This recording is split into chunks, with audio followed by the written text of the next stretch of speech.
Hold your hand up when we're live.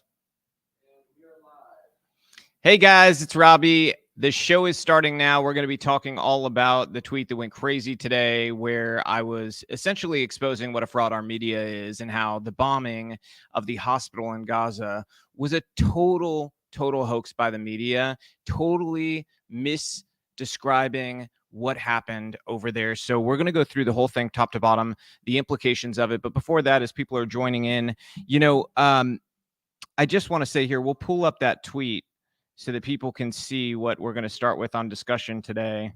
It's right here. So this is the one we're talking about here. And if you didn't see it yet, essentially, it's saying after all the drama yesterday, it turns out that the Gaza hospital was not bombed. The parking lot was, and 500 people didn't die. Oh, and the rocket wasn't from Israel. It was from a failed rocket that Palestinian terrorists shot at Israel. Absolutely insane.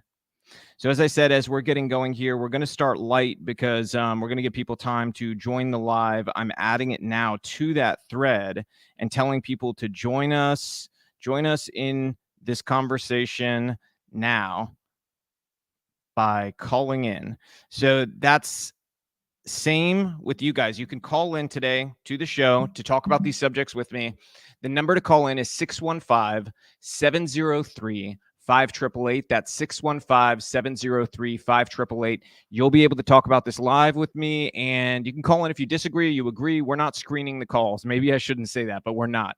So you're able to call in. We'll have a discussion about these things. This is going to be our main topic, but also the insurrection in DC. Before we dive into that, though, we're going to go light. We'll start light with some news from Australia. All right, so let's check this out. We've got this headline. Maxim Australia names trans-identified male football coach. I think that's soccer because it's Australia. In the hottest 100 women list. We're going to go ahead and pull up a photo of this illustrious top 100 woman.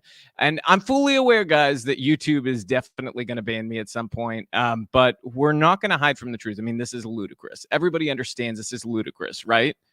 I mean, what planet is everybody living on? Sometimes I feel like we are in absolute clown world. And by sometimes, I mean pretty much all the time. And most of the stories today are going to center around what a clown world this has become. But we're also solutions oriented. We're trying to get the truth out there. And I think we're doing a good job of that. And part of this, the purpose of this show, what makes it special, what makes us different, is the fact that we include your voice. Very few podcasts, in fact, I don't know of any. I know of radio shows that do this, but I don't know of any podcasts who let the viewers call in and have their voice heard unscreened. We're not looking for like friendly callers. We'll take everybody. 615-703 5888. You can call in as we discuss these topics. And I think that's special because, you guys are the voice that matters, and we don't hear from you enough. And I think that's very important because I think maybe like me, most of you were sick of hearing from the DC elitists who tried to tell everybody what they should think. I think that their foreign policy failures in recent years speak very loudly. So that was the first story off the jump. I mean, I just feel like we are living in clown world. And to go along with that, we've got this new NYU law students saying that a classmate losing their job offer over a pro-Hamas statement is violence, literal violence. Okay. Rhino Workman says Israel bears full responsibility for Hamas attacks that have killed thousands, lost a job opportunity, and these other students say it is literal violence. These people grew up a little bit after me. Okay. This is like the generation after me. And maybe they just need somebody to tell them. Literal violence is actual physical violence. It is not you feeling upset because somebody said something you didn't like. It's not losing your job because you acted like a moron. Those things are not violence. Somebody walks up and punches you in your face at work. That is violence. Okay. You could just check that box. It's like, that the Google CAPTCHA code thing where it's like, check all the motorcycles. Okay, I think you guys need this, but with check all the violence. And you only check the ones where somebody is hitting somebody or physically assaulting them. If somebody is saying something mean, you don't check that box. Okay, it's very simple stuff, not difficult to understand. So, that's another one of those stories that we're going to start light with today. There's this one as well. I saw this poll. This is from PBS, And it's a hypothetical three-way presidential contest between Biden, Trump, and RFK Jr. Okay. And in this poll, showing Biden winning, which is mind blowing. Okay. Absolutely mind blowing that there's anybody who wants to vote for this absolute catastrophe. But apparently, there's people still out there who think it's a good idea. Okay. You look at this poll, though, it's very clear Kennedy is not pulling from Biden. Okay. In fact, in the poll without Kennedy, Trump is way further up, and Biden is barely any different. I mean, Kennedy's not pulling almost anything from Biden. My prediction is if Kennedy stays in this race, he is the single person who can hand the election to Democrats. Maybe that's the purpose of him being in the race. I don't know. I can't say. I can say I have friends even who like him a lot. And I will even say I appreciate his stance when it comes to vaccines. I appreciate his stance on medical freedom. I appreciate the things he's done in those regards. I even think some of the environmental stuff he's done has actually been really good, like clean water. Everybody should be able to rally around clean water. I also think there's insane things like, he was not very long ago in recent years talking about people, facing legal consequences or potentially jail over denying climate change. I mean, that's lunacy. We live in America with the First Amendment. So I'm not the biggest, RFK supporter at this point because of the fact that, he has these left-wing views, and he's clearly, in my view, in the race to be a spoiler. If he was running in the Democrat primary, I would say, you know what, this is a great thing for the country because the Democrats need a more moderating force. Okay, they're going so far left. They need that person who's going to say, hey, let's dial it back on the COVID crazy. Let's dial it back. Let's stop the mandates, stop the lockdown energy, stop all this crazy stuff we've been doing. I think that would be a really good thing for the country. But that's just not where we're at. And if we want to talk a little bit more about this far left-wing tilt of the Democratic Party, this is a perfect story. Schiff, this is from Fox News, by the way. Schiff, Porter, that's Katie Porter and Adam Schiff, urged to drop out of the California Senate race because they're white in name of genuine equality. They mean equity, but they're saying equality. And the subheadline is Reps Schiff and Porter should sacrifice their egos and ambitions for equality. And again, they mean equity, not equality. Okay.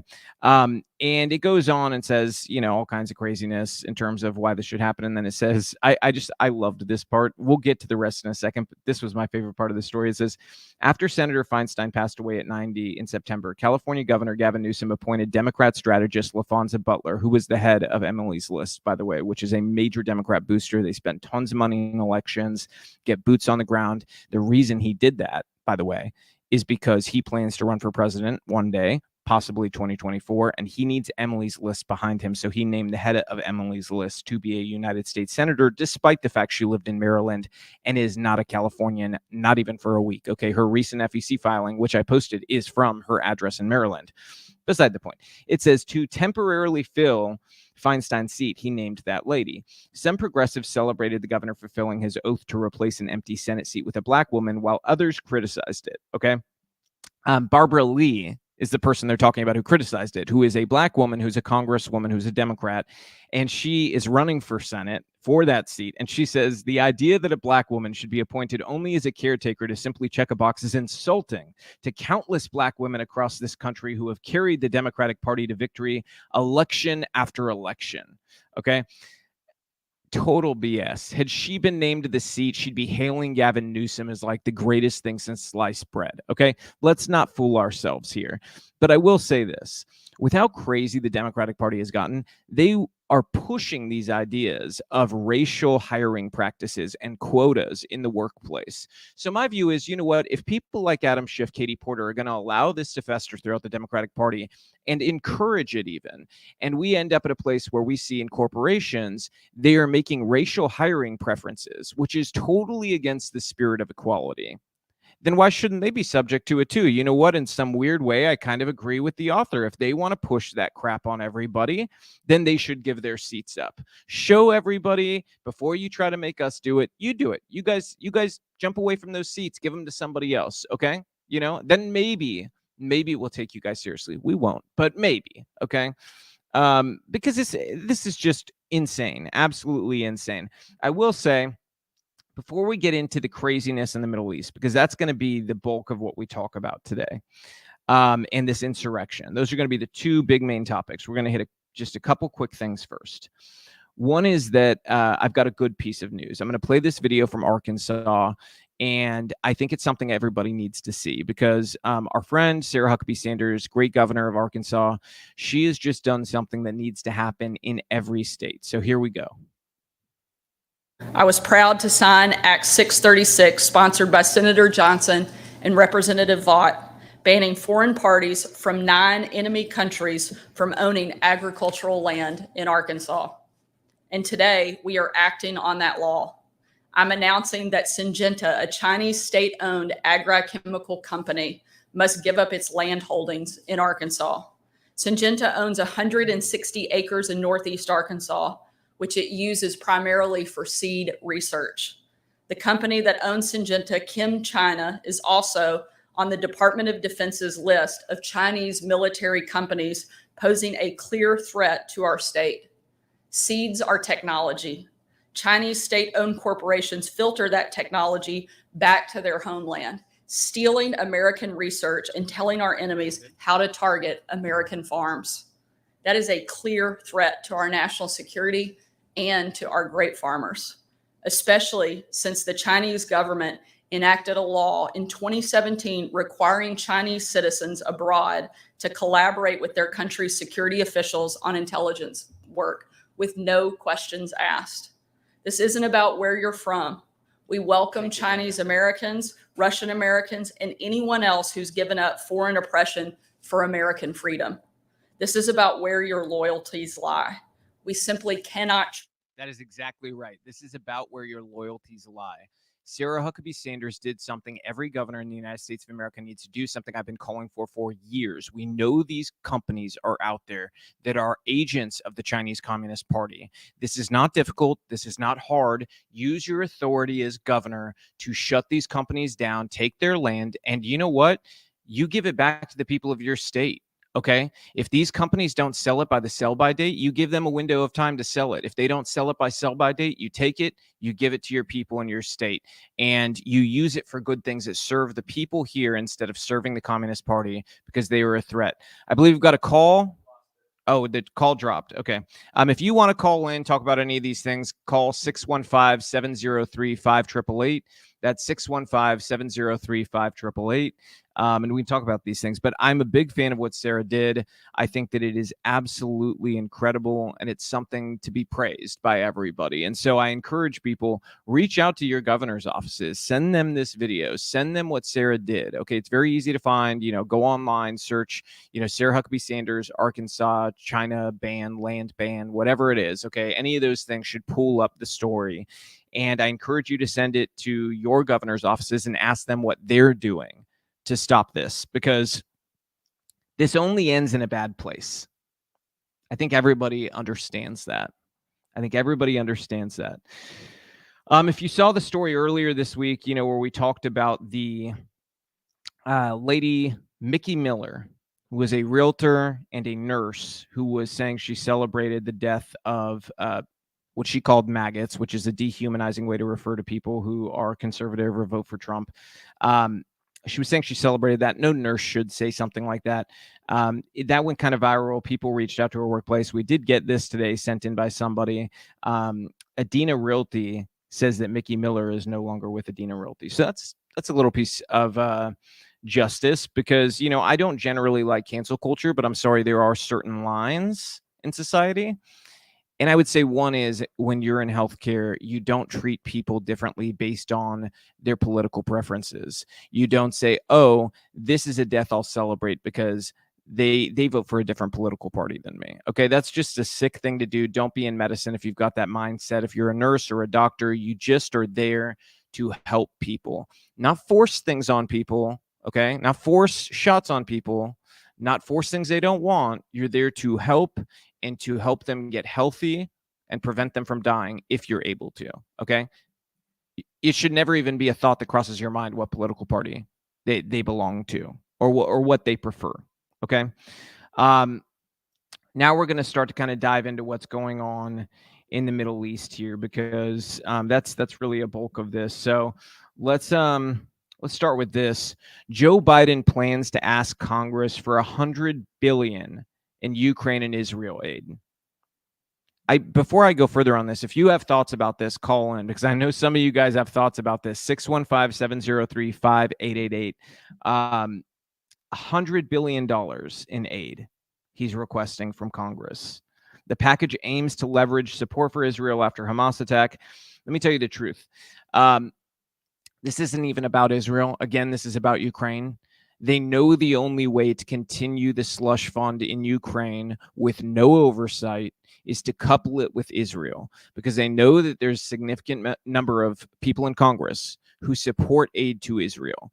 They also know that they're at the point where they are not quite at the threshold to have enough support to pass more Ukraine aid. Okay, because it's become incredibly unpopular among people in America. People are starting to realize, oh, East Palestine in Ohio, well, they didn't get very much. Oh, Maui after the fires, oh, they didn't get very much. Okay, they were left, with less than $1,000. And this is where we're at. Is then we give this money to them. So we've got a caller. We'll bring them on. When you hop on, just tell us your name, where you're from.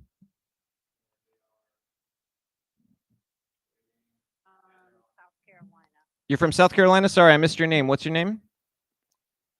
Kendra Sexton. Hey, Kendra, how are you doing? I'm well. How are you? I'm doing great. Could we turn her up, by the way? I'd love to hear your thoughts. What are your thoughts on what we're talking about here?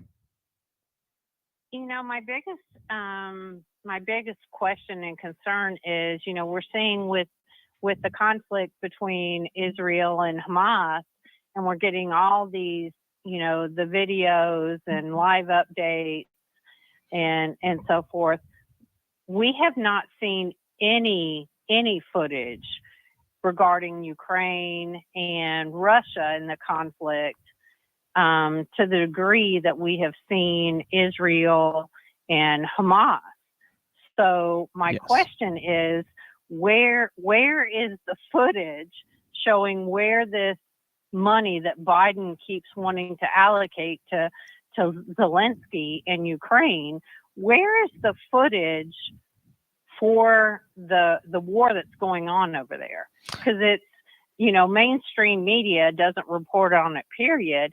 But even on X and any other independent you site, don't see it. You don't see the type of footage. You don't see it. It's just not there. We're seeing footage of parties going on in Ukraine at the pool, and soldiers riding on buses and singing and whatever. Where is this footage of what the American taxpayers are paying for this aid that's going to Ukraine? You are absolutely right, ma'am. This is something that has bothered me to no end. And I will say, one thing to make very clear, what we have seen already happen in Israel and in Gaza far surpasses what has gone on in terms of like the human cost and even infrastructure cost and everything than what we've seen come out of Ukraine. And in terms of videos, I do remember at the very beginning of the war in Ukraine, you saw some videos. That is totally stopped now. And even back then, the videos you saw, there were very like one-off sort of things where there's like 3 guys with a gun, type of deal. There is some truth to the fact. There is some truth to the fact that, like, these terror groups like Hamas, they're big fans of filming. It's part of their recruiting tactic. However, we live in a new media age where you would expect far more videos to come out of the fighting. With the amount of money we're spending, I think it's not too much to ask for the American people to want to see an accounting. And this is something a lot of people don't understand. They see, oh, we're spending all this money in Ukraine, and they're missing that we have absolutely no requirement for them to explain to us how they're spending that money. Zero requirement. They don't have to tell us, hey, we spent $100,000 here, $100,000 there. They don't have to explain any of it, not even a little bit. And so that should cause a lot of concern among Americans, because if you or I were given money by the government, damn well they'd want to know where we were spending it. And even without them giving us money, when we make money at work, they want to know. If you get $600 sent to you on Venmo, they're going to be all over you for, hey, where'd you get that $600? They want their tax dollars. But when they send that money, they turn around and send it to Ukraine. Suddenly it's, hey, we don't need anybody to go looking and snooping around for where that money's getting spent.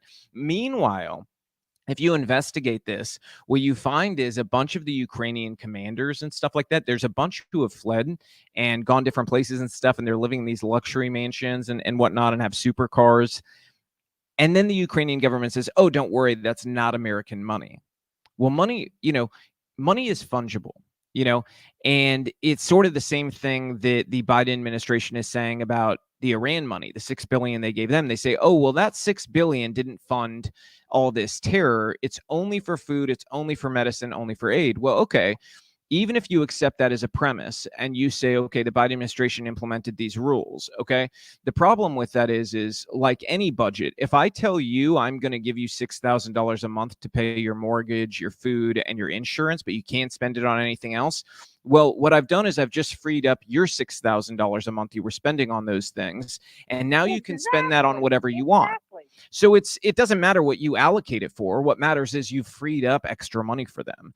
And so that's a situation we found ourselves in. So I appreciate your question. I think that, this is something people need to be asking themselves is where is the proof of where this money's going? And also take a look at the guns being used by Hamas. I can't tell you where they came from, but I can tell you that they are using some American weapons. Where are the two places we have sent a lot of weapons? Afghanistan, we left them there, and then Ukraine, we've had plenty of shipments going. So where did Hamas get the American weapons? I would like to know. Yeah, I have to make this comment before I go. I don't want to hold you up too long. I have a son-in-law who did 4 tours over in the Middle East with the Screaming Eagles out of Fort Campbell. And at times we didn't know where he was or what he was doing.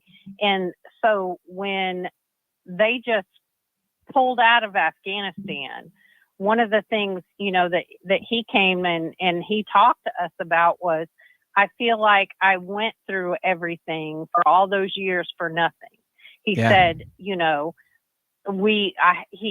has a traumatic brain injury from it. And he said, what did I go over? He went over at 18. What did I go over there and fight for? And then on top of that, back to the Ukraine thing, we live in a digital age. Absolutely. Everyone has a cell phone. Everyone's recording, all you have to do is look at YouTube and Rumble and everything else. Everyone's constantly got their phone up and hitting record and recording anybody and everybody that's doing everything. So the fact that you have no video coming out of Ukraine, not from soldiers, not from people that are being affected by the war, nothing. Yeah, it's a little odd. I thank you for the call. I mean, this is why this is special, us having call-ins on this show, because I love hearing from people like you. I mean, the real voice of the people is the voice of the people. I think that this format of having people call in and be able to share all the images and everything live, we're kind of marrying two great worlds, talk radio and TV, where they're able to deliver the visual. And I think it's going to create something beautiful, because I love these moments. Can we bring on the next caller, please? Oh, we dropped them. We've got some call droppers tonight. I will say this, as we sort of get further into this, I think it's important to point out that Biden's failures as president have a human cost that is beyond calculation. That's the tough thing, is it's very hard to calculate just how bad this is. I do know I had a friend ask me last night, they said, Robbie, when this all started, when Biden was sworn in, did you think it was going to get this bad? And I said, I did, but it feels worse than I thought it would. And there's a distinction there. I didn't know how much it would bother me. I didn't know how much it would bother the people that I love. And that's not just my family. That's like you people online, I love a lot of you guys. You guys have had my back for years. You guys, really have fought alongside me on many issues. And seeing how it has hurt everybody in so many different ways, whether it be economic or just the way that you connect to our country and the special things our founders built. and how quickly things can be destroyed. You know, you look, even last night, I was having a hard time. We had that conversation in the midst of what was happening at the embassies. Some people don't know, so I'll play some videos here. This is a look at, I'm going to play you a number of videos. So I'm not going to take the time of shouting each one's location and everything, but I'll tell you this before we start playing them. These are U.S. embassies, majority. We've got an Israeli embassy in here, and we've got, I believe it's a French embassy. And this is in Lebanon, Turkey, and Beirut. There might be one more. I believe there's one more, but this was happening all over the Middle East is the point. And that's not all the countries it was happening. This just, I don't want to play 100 videos, but I'm going to play you a couple of them of what was going on last night. And this anger and resentment in the Middle East is building and is potentially boiling into something very dangerous. There was a McDonald's attack today too, which might sound weird to you, but in foreign places, attacking American sort of icons has become a normal thing over many decades. And so it's really not that weird. It's something that you kind of could expect. So we'll play this video here again, though. If you do want to call in while we're playing these videos, just wait on hold. We'll bring you on. It's 615-703-5888. That's 615-703-5888. Don't be shy. This is life. Let's talk about it. So here we go. Here's some videos from these embassies.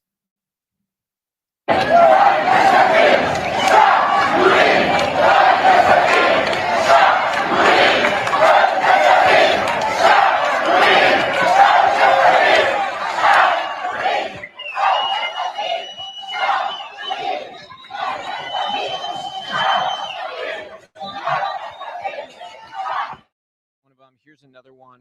This is them.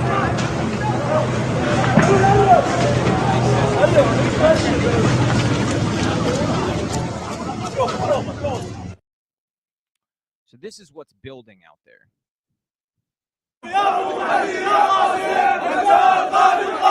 This is Iraq.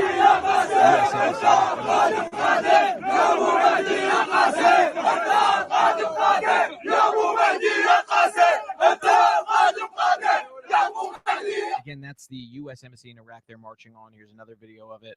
All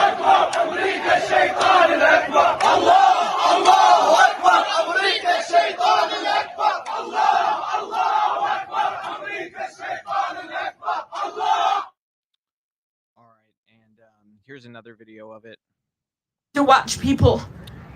Oh, I'm sorry. Actually, that's a United States Congresswoman who is standing with these people. I didn't mean to play that one yet. We'll get to that in a moment.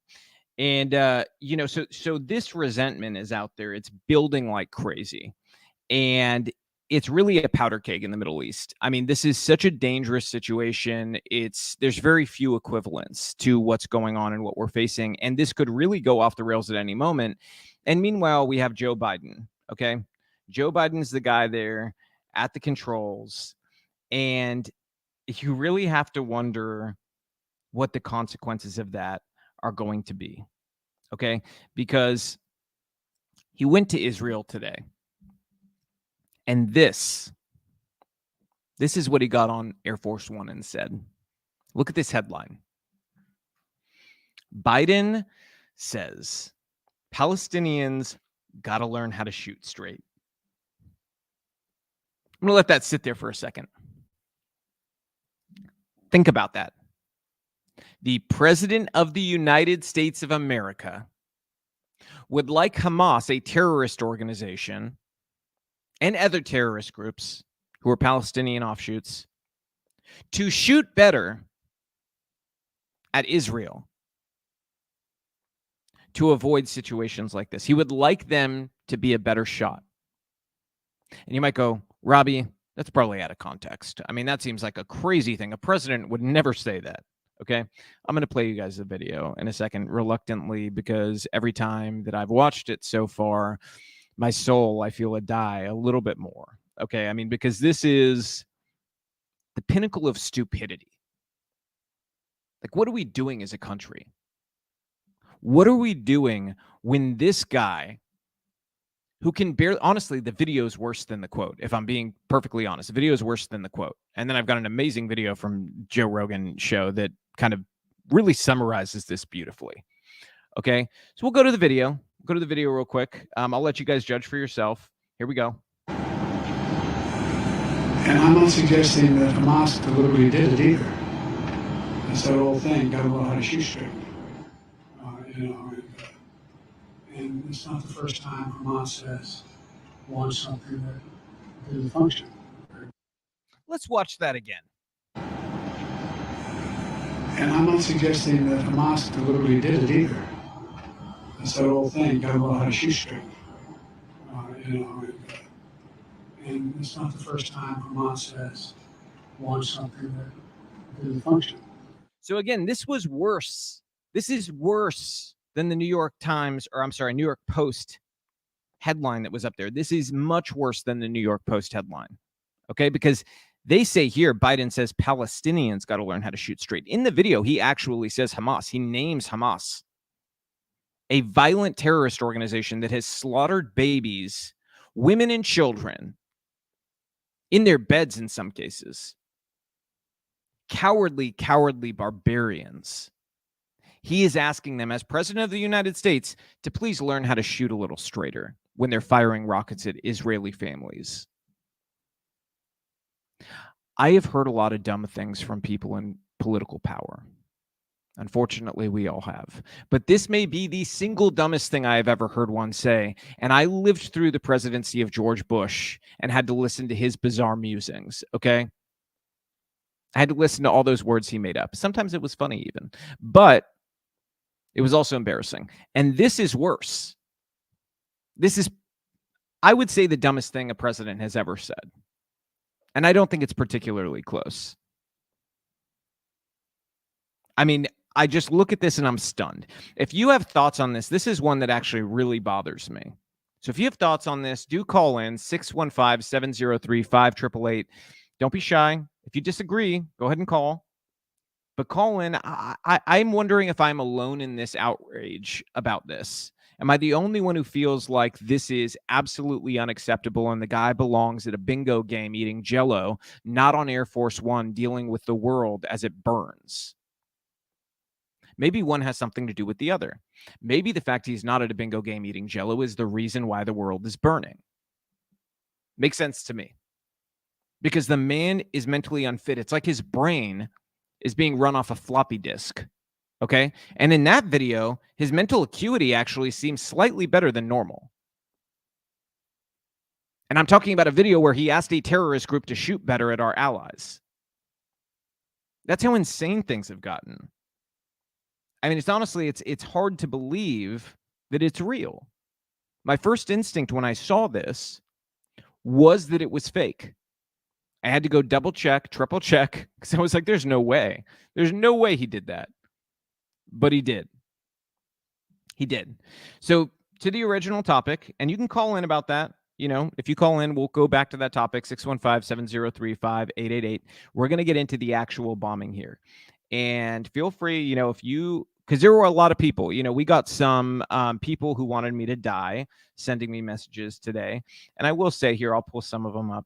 Are you really that big pig that you condone the genocide of the people of Gaza? May hellfire rain on your home and family as you have allowed it to rain on the homes and families of Gaza. First of all, that is a lot of power to hand me. I did not allow it to rain down on Gaza. That wasn't me. I didn't give the green light.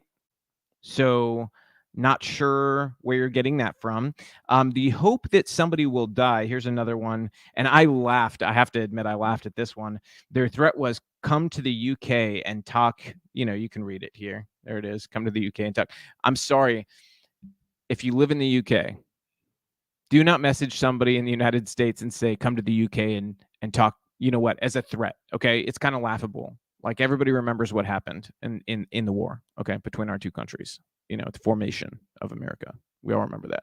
So the British and UK in general, when we hear those words, it doesn't exactly evoke strength, especially since you've allowed a ludicrous number of migrants to come in who are destroying your country.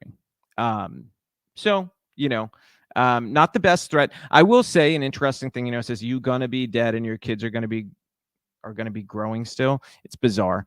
I will say this about that. You know, it is a weird tactic to wish death on somebody as a way of trying to convince them that you are correct. Not the best tactic. But you guys can keep it up. But those people, it's funny, they never call. They never call in. They never come up to me in person. It's like the Antifa people. When Matt Walsh and myself and my wife did the rally against genital mutilation, we had thousands and thousands of people descend upon Nashville. Very successful, passed the law. We got the law done. Praise God. You cannot mutilate a child in our state. You cannot give a sex change to a child. You can't give them puberty blockers, none of it, okay? And we won in court when they challenged the law.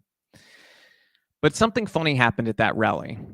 There were Antifa people at the front who were saying, F you, fascist. That was their chant, very original stuff. And they wouldn't stop screaming it, okay? So I see these Antifa people at the front doing this, okay, while I'm on stage. And, when I got off stage, first of all, the thing that got them to stop saying it was I said, if you support President Trump, say F you, fascist. And then they stopped saying it, like, because they're so cognitively like scrambled, they couldn't keep doing it. It's almost like those kids who believe they're going to break their mom's back by stepping on the crack. Like, that's how cognitively disconnected and unaware they are of reality. Anyways, as this goes on, I have security at it. Matt's got security. My wife's got security, blah, blah, blah. I'm a pretty big guy, though. So I decided to go out and talk to some of these people who hate me. And I went out on the street and, first thing, there's these like 4 guys or 5 guys. I can't remember if it was 4 or 5 Antifa guys. And they've got their little bandana masks on and everything. Very cute.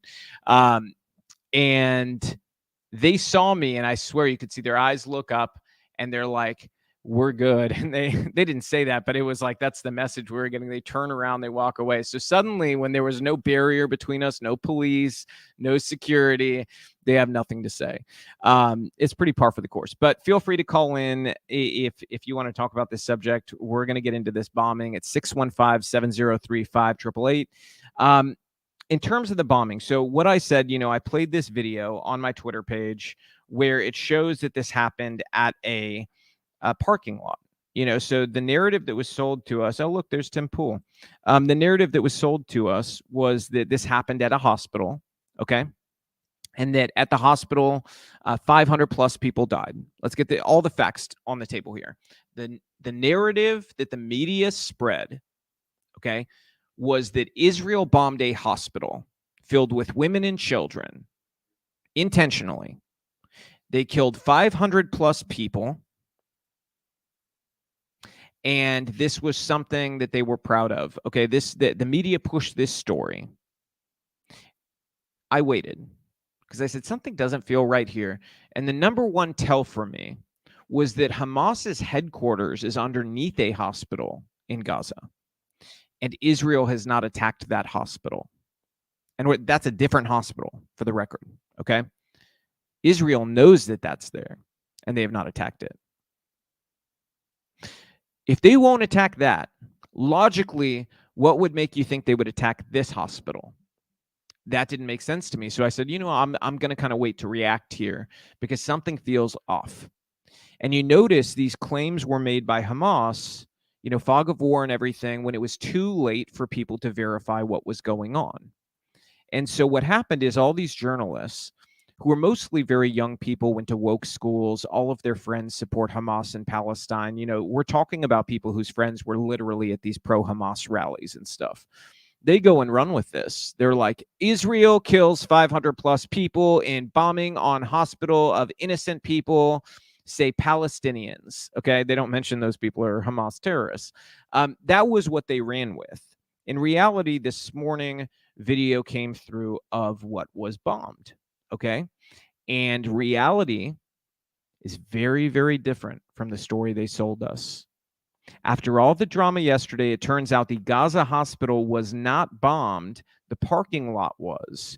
500 people did not die. Oh, and the rocket was not from Israel. It was from a failed rocket that Palestinian terrorists shot at Israel. Absolutely insane. And so this is the video of that parking lot. You guys can see it here.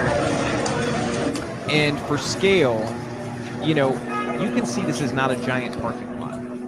I'm not sure you could fit 500 people in the parking lot standing shoulder to shoulder. Okay. The buildings هذا يا جماعة themselves, you can الخير see as they do مكان this المجزرة الذي turnaround, the ارتكبها buildings are intact. الخلال الصهيوني Okay. في حق المدنيين الآمنين في So مشفى pure الأهلي. propaganda we're talking about. Did people die? I don't doubt some people died. Apparently there's a couple of encampments over here.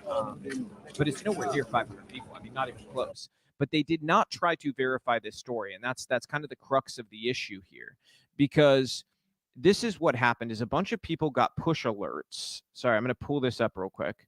They got push alerts to their phones. And so let's pull up the New York Times article here. I'm going to show you how they changed the headlines on these stories. Let's see. Sorry, I think I need a drink of water too. Here they are. Let's take a look at these headlines real quick. I want you to look at them while I take this drink of water, and then we'll discuss.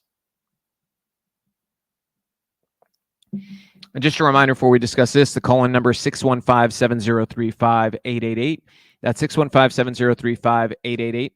And we'll take those calls. So here we've got the first headline was Israeli strike kills hundreds in hospital, Palestinians say. They don't say that those Palestinians are Hamas, but they affirmatively state that Israel, it was their strike, and they killed those people, hundreds of them, in a hospital.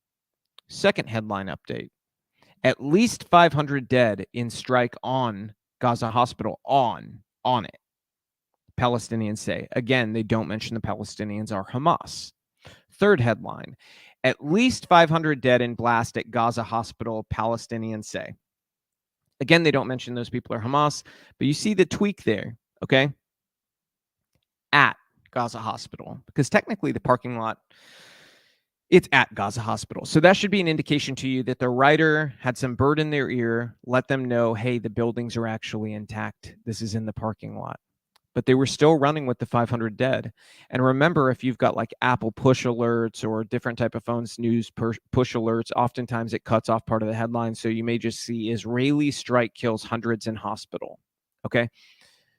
When you break it down, this happened across every major media outlet. Okay. And when you break it down, the end result of that is probably a billion or a billion plus people believing the first story that they push, which is Israeli strike kills hundreds in hospital. Okay. Maybe they see the second one and then they think it's 500 plus. Okay. And then as you go further from there, we're going to pull up another story. This was the next one they landed on. A blast killed hundreds at a hospital in Gaza. Well, that's different. No mention of Palestinians or Israel now. It's just a mysterious blast that killed people. It's horrible. People died. But the way they write this is just a blast out of nowhere. Killed hundreds of people at a hospital. No sourcing. Nothing there. So no longer says who said it. No longer says that they believe Israel did it, because they know that's not true. And they jump topics to Jim Jordan losing his vote for speaker. It's like, can we change the subject, please? That's what it comes off as, is can we change the subject? This guy, if you've ever had the misfortune of seeing his face or his name, if we could pull him up on screen, we got it. Okay. This is Ben Collins. Okay. He is an obsessive propagandist, obsessed with Elon Musk ever since he bought Twitter, now X. And he put this up last night. You know, it's a headline, at least 500 people killed in a hospital bombing in Gaza, Palestinian officials claim, again, not specifying that that's Hamas propaganda. And he just says a hospital. So again, he's spreading disinformation here. He knows what he's doing. And, you know, he's corrected here by Community Notes. I love Community Notes. And let's pull up. So he's spreading disinformation. Now let's pull up his bio at NBC. Here's his bio at NBC. Ben Collins covers disinformation, extremism, and the internet for NBC News. See that? Ben Collins covers disinformation, extremism, and the internet for NBC News. Maybe Ben should look in the mirror. Maybe he should take care of his own disinformation first and stop spreading lies on the internet. Seemed kind of extreme to me. Jumping to that judgment. These people that mainstream media pass off as reporters, they're often they're activists pushing a narrative to please their side. When they go to parties on Friday night or Saturday or Sunday, they're not parties with other journalists typically, at least not just them. They're parties with the elite in politics who are on their side, and some other journalists who are also on their side. This results in a feedback loop of scratch my back, I'll scratch yours. They get access, they get what they want, they spread the narratives that the people on their side want. That's the reality of it. That's the reality of journalism today. And it's why I always say journalism is not your friend. You need to verify, then trust. Not trust, then verify. You need to verify, then trust. These people are so far gone, you cannot trust and verify. You need to verify first, then trust them. And somebody's got to have a long track record of being factual for you to trust them. So here's what really happened. I'm going to play this video, and hopefully you'll be able to hear my mic, because I'm going to try to narrate it to you. So if studio can keep the mic up for this, you could even turn down the actual video itself, because it doesn't really have great sound. This is the bombing that was caught on video, and it shows what actually happened last night. So here you can see, I've got to turn around in my seat. This is the rocket breaking up. What you're seeing behind me, that's the rocket breaking up. And now you see it falling. And as it's falling, it then hits that parking lot, which should happen in a second here. There it is, just hit the parking lot. That is what actually happened. So that is a failed rocket. This is like indisputable stuff. This is not an argument. This is not a he said, she said. This is on video. You see where it's launched from within Palestine. There's been geolocation experts who have attested to the fact that it came from there. It's very clear what's going on. Okay. So I don't want to hear any excuses about it. The narratives that were pushed, and there's people on the right who did this too. Some, I mean, way more on the left, but there's people on the right to hold accountable too, who are buying into this pro-Hamas propaganda and spreading it. And maybe they're spreading it, for the views and the monetization. I can't tell you, but I can tell you that, I try not to jump to be first. I try to jump to be right. And, waiting was the right thing here, because it became plainly evident. And you can see in this video from Israel, they also put this video out. And in this video, you can see, they're actually outlining where is the hospital, what are the hospital buildings, where's the parking lot, the before, the after, and you can see where it landed. They even went through the trouble of putting an image of what normal rockets look like when they leave an impact crater and what this looked like. So you can see very clearly this does not match Israeli attacks at all. Not even close. I mean, every piece of evidence is showing you very clearly what happened. And you can see even the United States came out today and in the Wall Street Journal admitted that U.S. signals intelligence shows that Gaza militants were behind the hospital blast. Deadly blast provokes protests, anger in Middle East, and complicates Biden's visit. Well, I'd say, yeah, it did. Maybe that was the intent. Did anybody think about that?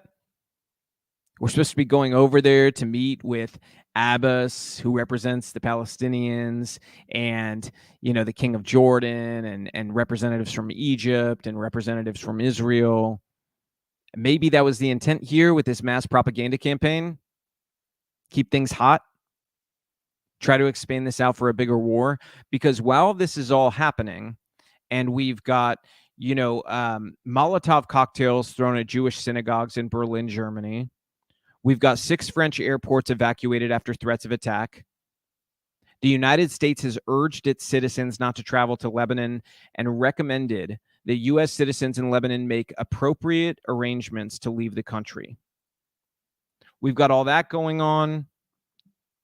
And then we've got Iran, as the embassies burn, okay? As embassies burn all over the Middle East, You've got embassies either burning or being protested, rioted outside. You've got all these different situations going on. The Iranian embassy just tweeted during that same time, not just now, but during that time is up.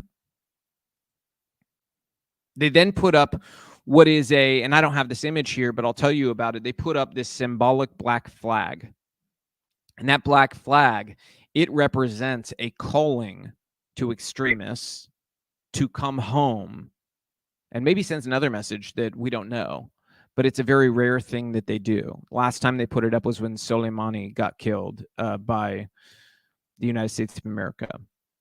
Okay, so this gives you a little bit of an idea of the chaos they're trying to sow across not just the Middle East, but the world. It's intentional, and at the same time, we've still got, don't forget, Biden expected to seek $60 billion for Ukraine and aid for Israel in $100 billion funding request to Congress. So again, as I predicted from the news yesterday, this funding request was going to be majority about Ukraine because they know it's the last bite they can take for Ukraine. So they're trying to get as much as they can for Ukraine. Continue that slush fund. That's what they want. And so the next thing that happens in all of this is you see that Rashida Tlaib, we're moving into the insurrection now. So if you have thoughts on any of this, call in at 615-703-5888. That's 615-703-5888. I'll take you on. Let me know what you're thinking. People want to hear from you. Democratic Rep, this ABC News headline, Democratic Rep Rashida Tlaib refused to apologize Wednesday for saying Tuesday that Israel is to blame for the hospital explosion that day in Gaza, an accusation that sparked political backlash against Tlaib from Republicans as Israel denies fault. At least ABC News is sort of admitting the premise is right, that she was wrong. At least they're doing that. That's not very many mainstream media places were even admitting that. So at least they're admitting that. And that's part of the damage is done thing. The assault, the lie in the hoax they perpetrated yesterday, it was not something that they're ever going to be sorry for. It was the intent. The message got across to enough people. That was a win for Hamas, even with the truth out now, because they got that message through. She's not only refusing to apologize, okay? She led a rally that you could call an insurrection if you're comparing it to J6, okay? She led this. We're just going to say she led the insurrection today, okay? Never forget 10/18, okay? The day of the Democrat pro-Palestinian, pro-Hamas insurrection, led by Rashida Tlaib, a sitting member of Congress for the Democrats. Unbelievable, right? I mean, but listen to this. Does this sound like an individual who is entirely peaceful? Or does this sound like somebody who's trying to incite violence? You tell me. It's not a threat. It isn't. They think we're joking. I think the White House and everyone thinks that we're just going to sit back and let this just continue to happen. No. This isn't a threat. Basically, she's saying this isn't a threat. It's a promise. She's saying, I think the White House thinks we're all going to sit back and just let this happen. Are we? No. I mean, that sounds, you could say you hold them to the same rules they held us to. I mean, I think you could definitely say this looks like an insurrection. I mean, look at these photos. You guys see these photos? I'd say, you could compare that to J6. Smaller crowd, but that's typical for Democrats. I mean, look at this. Democrats have a tough time sometimes, I mean, like they couldn't get quite the turnout, but it's like a mini J6 here. Okay. I mean, tell me what looks different here. They're taking over in order to disrupt a session, which, by the way, was an important session today. They were trying to elect a new Speaker of the House, which didn't happen. A whole other story. But they're trying to disrupt a proceeding about naming a very important person to power. How is this different than J6? And there's small things you could quibble at, but in general, if you look at these images, they feel very similar. Maybe there's not smoke. So there's not smoke bombs. Capitol Police didn't use any. These protesters didn't use any. So, maybe that's the difference here. But, let's watch some videos from this insurrection real quick and see how different it really feels. I'm going to play my favorite video first because this guy, his face is priceless, okay? I am going to warn, when I play these videos, I very quickly have to turn the audio on. So you might miss the audio here. So I might play it twice just so you can see this in all its glory. And call in if you've got thoughts about this. 615-703-5888. That's 615-703-5888. Here we go.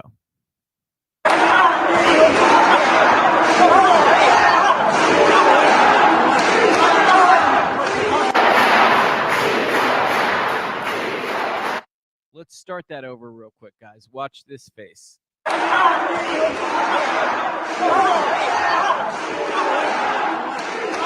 He's acting like they're beating him to death. I mean, like, this is the epitome of the, like, I can't breathe, when they're trying to actually be, like, kind of soft, like they're really not trying to be that crazy.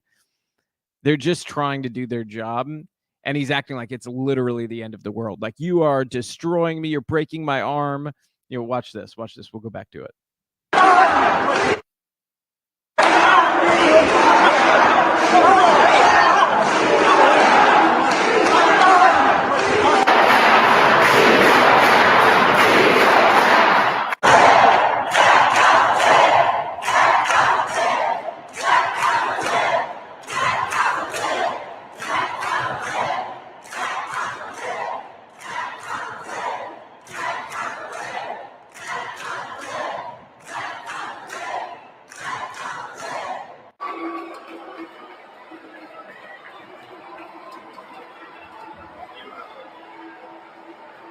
So they don't know I'm going to do this, but I've got my amazing team with me here in studio. Do you guys feel like that looks similar to January 6th? Exactly similar is what we've got one saying. What do you say? Oh, she thought it was January 6th. She's busy working all the audio controls and everything, so she couldn't quite tell. She thought that was January 6th. See, it's indiscernible in many ways, so the question is, are we talking 15 years in solitary confinement or 25? I'm not sure, but I'm sure they're going to be treated similarly, right, to the J6 people.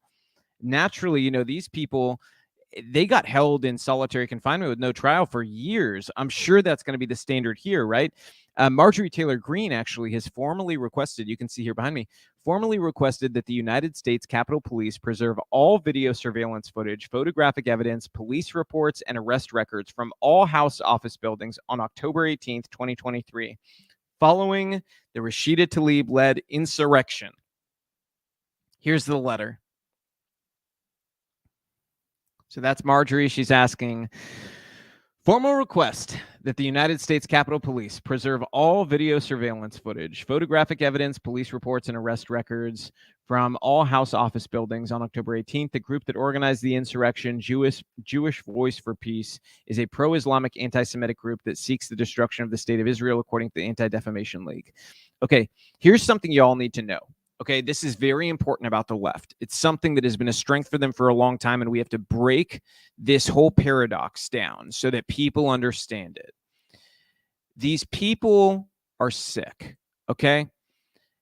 They do things with language to emotionally trick you into thinking that they are something they are not, okay? So in this case, they say they are Jewish Voice for Peace is the name of the group. Okay. We're talking about a group that had people out there today at this rally, very celebratory, seemingly, of Hamas. Okay, so I don't understand how that could be Jewish Voice for Peace. They're clearly presenting support for the Palestinian cause of fighting against Israel. Okay. it's trickery that's used all the time. So it's kind of like when Democrats name a bill in Congress. If you ever see a bill in the news that says Democrats introduce the We Love Puppies bill, all Republicans vote against the We Love Puppies bill, it's done to evoke an emotion within you and to provoke you to go, what is wrong with those Republicans? Why would they vote against the We All Love Puppy bills? Okay? It's very simple. The problem is that inside the bill it says, oh, let's euthanize all the puppies. Okay? It doesn't matter what's inside because the media is running with all Republicans vote against the We Love Puppies bill. Okay, so it doesn't matter if inside it says they're going to euthanize all the puppies. What matters is it was branded correctly by the Democrats to trick you and emotionally fool you into supporting their position. And at the end of the day, you may end up in a position, if you're one of these like lightweight, younger Democrat activists, you may be accidentally supporting a cause of euthanizing dogs when you're actually a big dog lover because you don't pay attention to the details. That is often the case when you see these stories that seem unbelievable, like Republicans stand against the I Love Kittens bill. You know, like it's just crazy. It's crazy. If people used more common sense discernment, they would realize that sounds kind of nuts. Let's look a little further into it. And that's kind of the job of the show is like, let's get down to the truth. Let's look further into it. And so she's asking, Marjorie Taylor Greene is asking for this to be treated like J6, you know? And I think that that is a sound thing to ask for. You know, we've got a little more video here from the insurrection. Let's go ahead and play it. I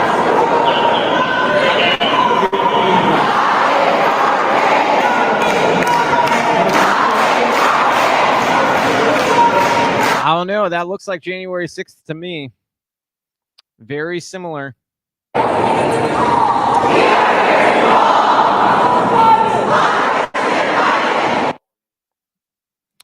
We've got a caller. We're going to bring him in. Let's get that call going. Give me your name, where you're from.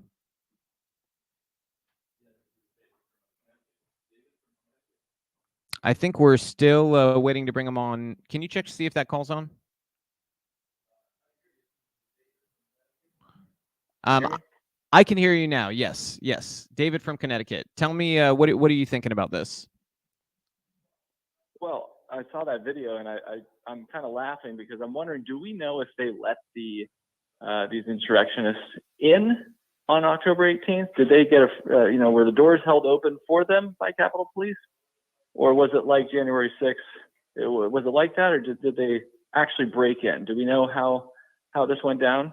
That's a very good question. Were police waving them in? Because I saw, there are January 6th videos where police are waving the people inside. I don't think that happened. I don't think police waved them in. It's a good question. Did Rashida let them in? I'm not sure. Was Rashida the door person? I have no idea. So that's something that's going to need to be investigated. I think we're going to have to end up in a situation where we have a full-scale investigation of this and investigate, the phone calls and the text messages of Rashida Tlaib, I think, need to be examined. I think you've got to look and see what possible coordination was going on. I think that's very clear. I don't think that you can, just walk away from this and say, oh, well, we're going to let them do this. They arrested a bunch of people today, so I'm assuming these people are going to be charged with massive crimes. I mean, I would assume they're going to be treated the same way as January 6th, unless, of course, we have different rules for different folks. And here's the thing, by the way. This is almost worse than January 6th, if you think about it from the vantage point, that the people on January 6th, they could at least say, well, we didn't know this was wrong. We didn't know we couldn't go inside or whatever, or we didn't know that we couldn't, impede a congressional proceeding or impede members of Congress from getting to where they need to be. And they can't say this. The insurrectionists of 1018, they know what happened to the people on January 6th. So you could almost say maybe these charges need to be upgraded from the J6 charges. Somebody could make that argument. Yeah, and I also kind of wonder, I don't know, what do you think is going to happen to the footage? Do you think this stuff's going to get deleted? I have a sneaking suspicion it is. I'm just curious what you think. Do you think that all the evidence here is actually going to get magically, disappear. Yeah, it's just gonna disappear or something. I think that's a question of who ends up our House Speaker. If it's Jim Jordan, I would wager to guess we will have that footage. And I think that'd be good to get. Let's see if maybe Rashida was the door person. I think everybody deserves to know that.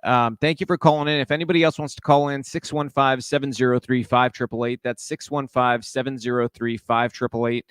We'd be happy to bring you on to talk about this. Interesting thing, as all this is going on, tonight, Mark McKinnon, who, let me explain who he is first, senior international correspondent for the Globe and Mail. Okay, so this is, paper in London. He says Hamas co-founder now acknowledges, quote, mistakes were made in October 7th attacks. Says group willing to release women, children, and foreigners that it's holding hostage if Israel agrees to a 24-hour pause.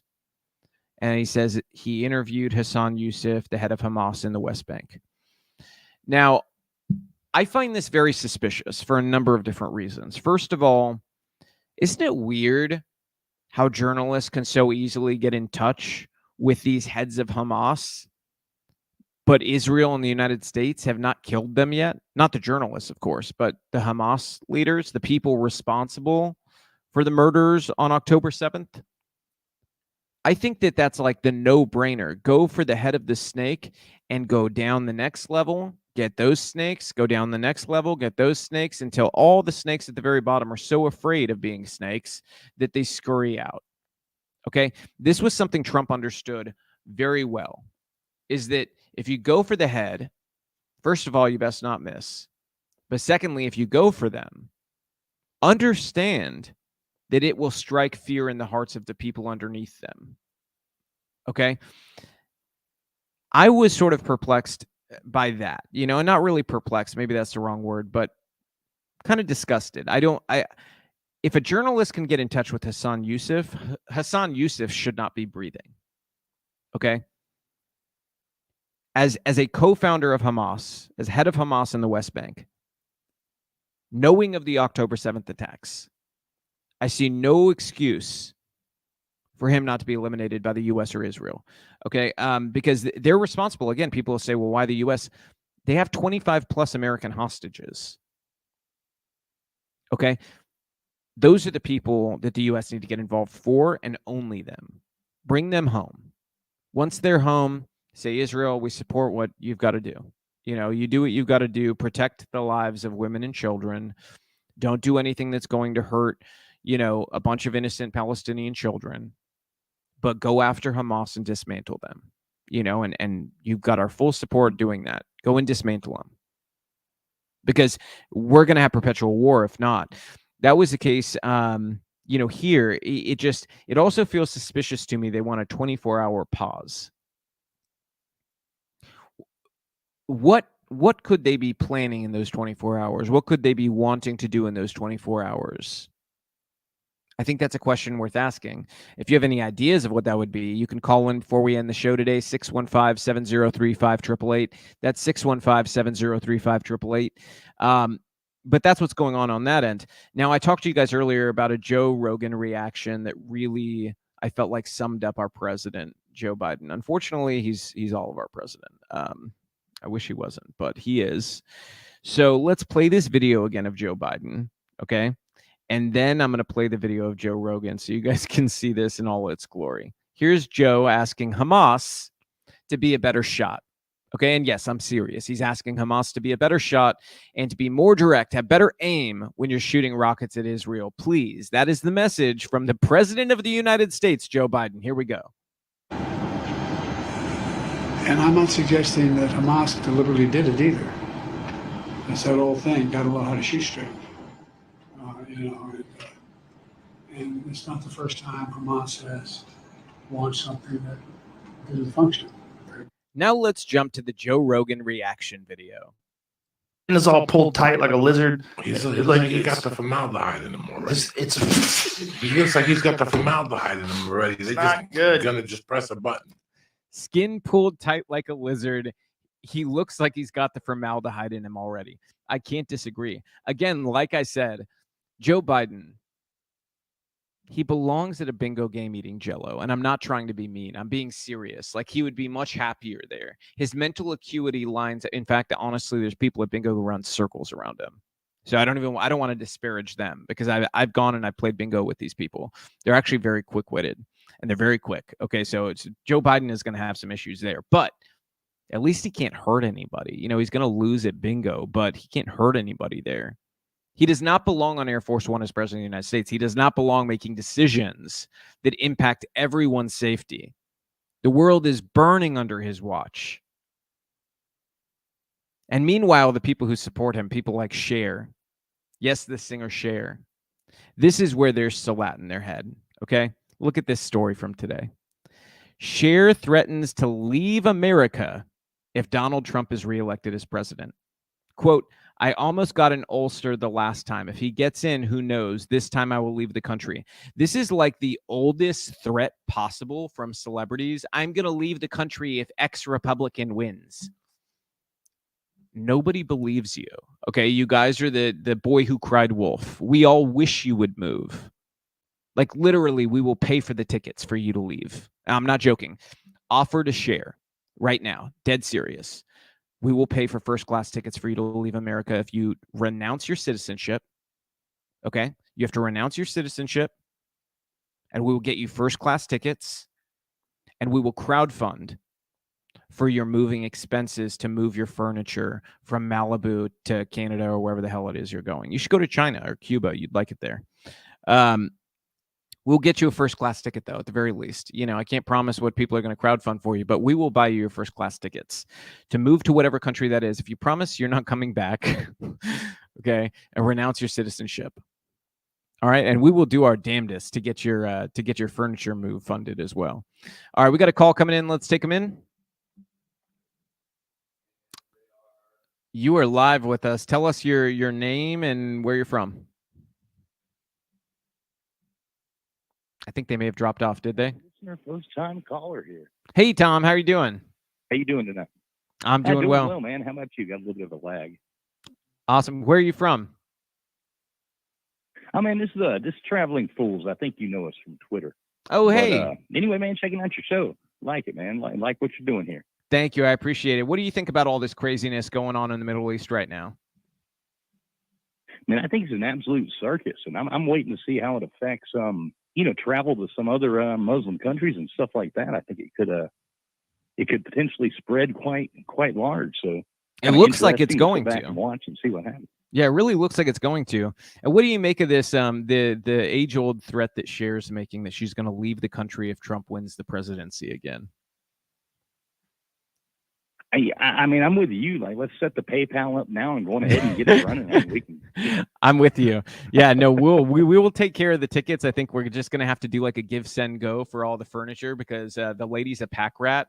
I used to drive by the house that she lives in Malibu, and have heard through some mutual friends she's a little bit of a pack rat. So I think we may have to crowdfund for all that furniture moving. But we'll take care of those first class tickets for her. She's got to renounce the citizenship and promise she's not coming back. But what did you think about this? I mean, I could go for that. What did you think about the situation at the Capitol today, the Rashida Tlaib-led insurrection? Well, I mean, we all know she's absolutely insufferable just to start with already. But her standing out there screaming all that stuff, and then everybody jumping in behind. I kind of agree with like what you were saying earlier, where they kind of know not what they do. These people are jumping behind. And it's like they're going to cut their noses off to spite their faces.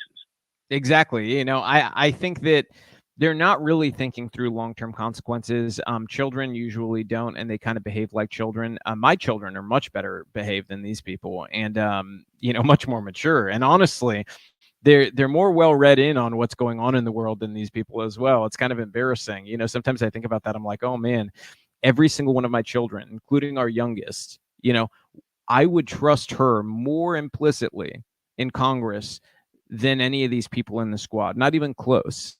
Like, because she at least my daughter has common sense. She's been taught right from wrong. She would generally look to do the good thing. And people who do bad things would be in trouble because let me tell you, that girl does not mess around when it comes to consequences. You do the wrong thing, she is going to tell you did the wrong thing. And sometimes she even jokes around, like if I forget to like feed the dogs on time. She'll be like, you need to go to jail. You forgot to feed them right now. You need to do it now. They're hungry, you know?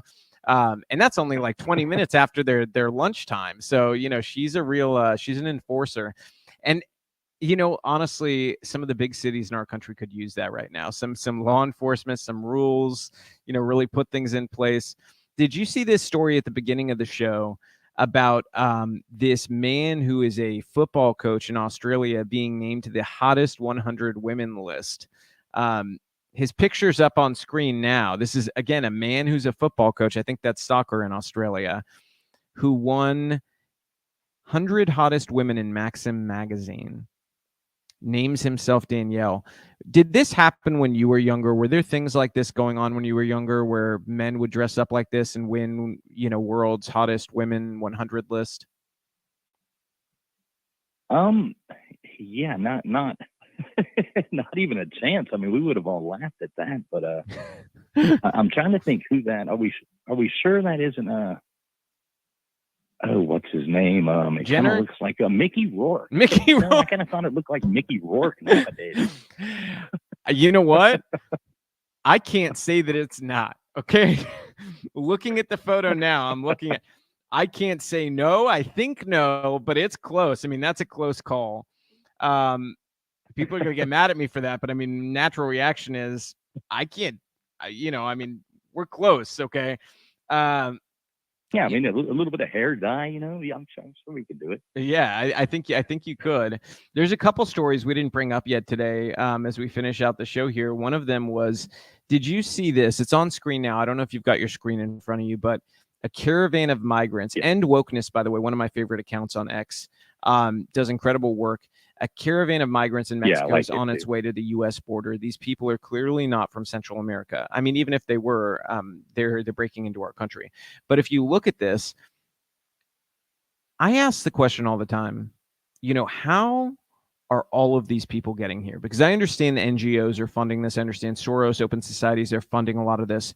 But on the scale that it's happening, it's unbelievable. And how do people on the left look at this image, all military age men, and not ask themselves some hard questions about what is going on here?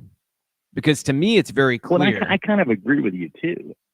Well, not kind of agree, but I totally agree. Like, where are these people coming from? Like, what port are they coming into, or what airport? I mean, is it going through Venezuela or something like that? I mean, who's letting these people of that origin come in? I mean, those people, they, you know, I can guarantee they've never eaten a taco in their life. No. And they're coming up from, you know, Central South America. And it's like, no, those people do not look at all whatsoever.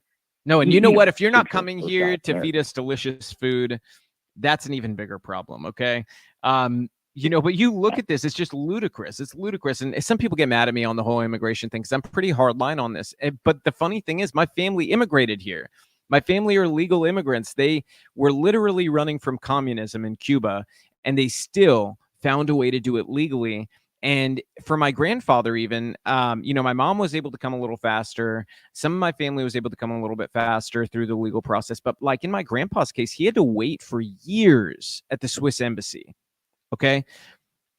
Like, they put themselves through a lot trying to make sure they didn't get thrown in jail or killed for their views and believing in freedom.